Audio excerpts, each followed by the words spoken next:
got here? Oh, cool. Another chicken video.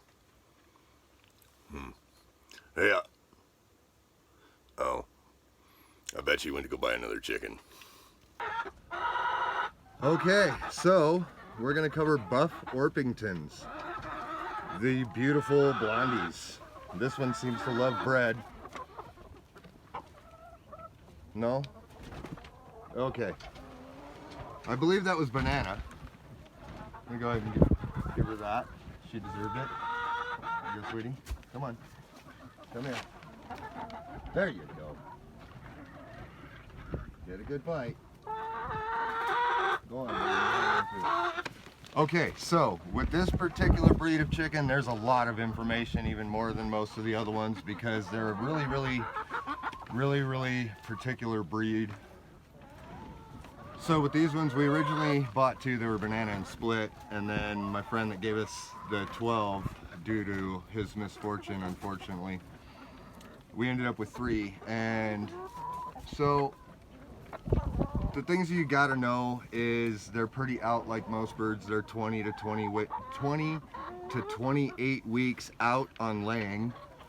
They start, they lay about 3 to 5 eggs a week, okay? They 180 to 220 eggs per year, but they have a prime laying of about 3 years in that, I guess. And it's I don't know when it happens, it just happens. They stop laying by about 6 years, so that's pretty important. They do lay year round, which is really good, so you'll have constant egg production. And they're cold hardy, which is pretty awesome, but they can overheat, okay?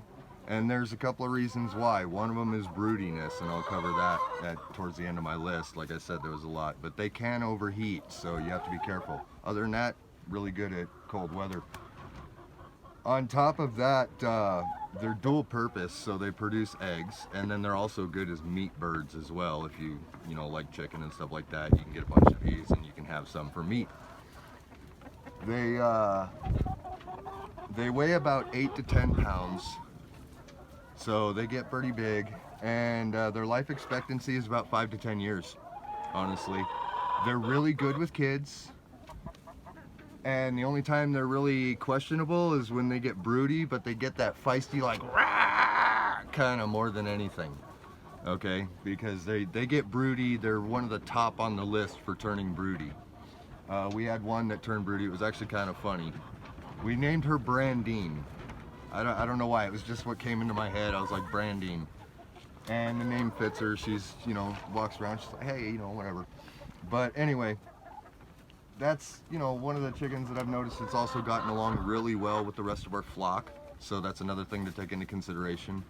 Life expectancy and egg production and stuff like that, you've kind of got, you know, all of your stuff. If you're looking for a bird that produces it throughout its life, this one kind of has that good ratio that you're looking for.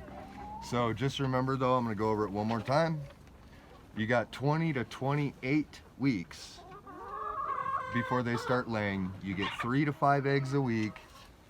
It's 180 to 220 eggs per year with a prime laying of 3 years. They stop laying in about 6 years.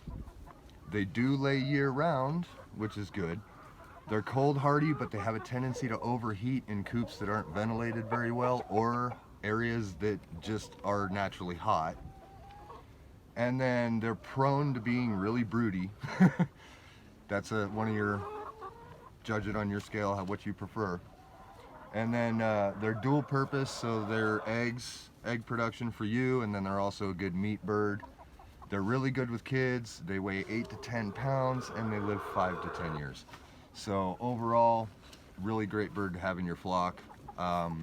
If you want a flock of all these, they're still a good bird regardless. Every bird that we have that I'm going to be featuring is a good bird to have inside your flock. We avoided all the other breeds that I'm not going to be covering for specific reasons, and I'll do those videos differently. So in the meantime, I hope you liked the video. If it was helpful, leave a like and share it with a friend. Smash that subscribe button, kick that bell out of the window, all right? You guys take care.